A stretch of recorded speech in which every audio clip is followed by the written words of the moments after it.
Hi, I'm Kevlin Haire, Assistant Archivist at The Ohio State University. With me is Jay Ozello, a third-year chemistry major and a student assistant here at University Archives. Hi, Jay. Hey, Kevlin. Are you ready to talk about a really cool collection we just received? You betcha. Okay, well, the collection is a set of letters that were written by Charles Morrey, who was a student here in the late 1880s. The collection also includes a description he wrote of campus and of dorm life. Charles Morrey reveals quite a lot about what the university community was like more than 100 years ago.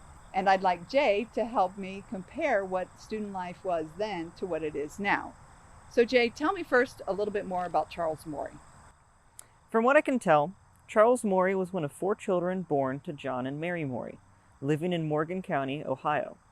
His father ran a tobacco business that had been on the decline, which made it a tough decision to sacrifice the finances to send Charles and his older brother William to college.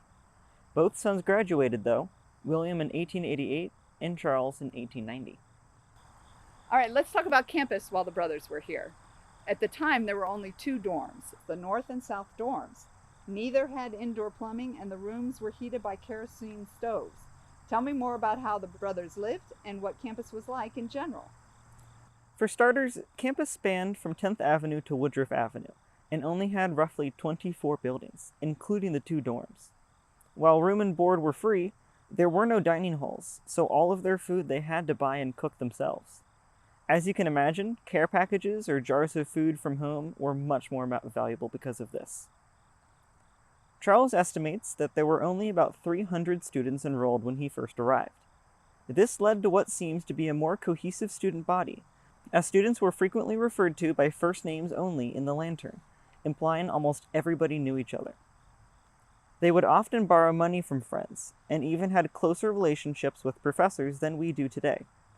Charles Morrey was among the students that President Scott knew very well, and was able to work for him here and there to get his money for the week. Charles even details picking apples in Professor Derby's orchard for money. Okay, now let's switch to academics. As you know, the university was founded in 1870 as a land-grant institution with a mission to provide an affordable college education to Ohio residents. The curriculum's initial focus was primarily on agriculture and mechanical arts, which is now known as engineering. But you found through the letters that even for early students like Charles, who still struggled to afford college, their goals for learning went way beyond the practical. Tell me about that. There was a different approach to studies back then than we have now. Today, we typically spend up until our late teens getting a general education, and then come to college to narrow it down to a specific field we want to get into. Back in Charles's time, there was a great emphasis on scholarliness. For example, Charles's family specifically thought chance only favors the mind that is prepared, a testament to how they valued learning in general. When Charles attended Ohio State, students would even go as far as to attend lectures recreationally, both to get closer to professors and to be better equipped for whatever future had in store for them.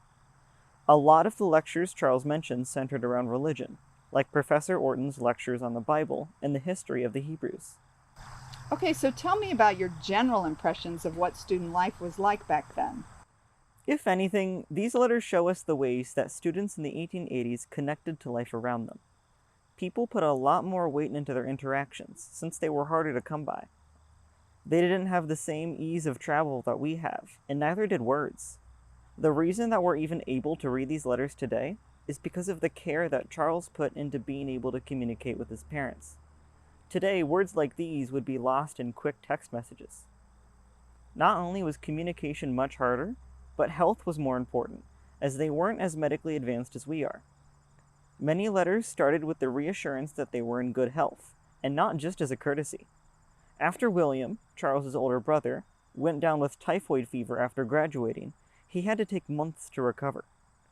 Charles was constantly writing home to ask how he was doing, and William even got well wishes from several of his old professors.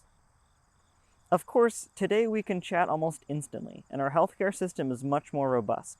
But that doesn't mean that we don't put as much care into our interactions.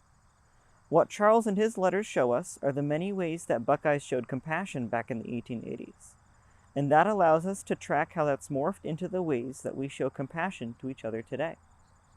Well, thanks, Jay, for teaching us more about what it was like to be a Buckeye back in the 1880s. Thanks for letting me be here. This was really cool to learn about. Good.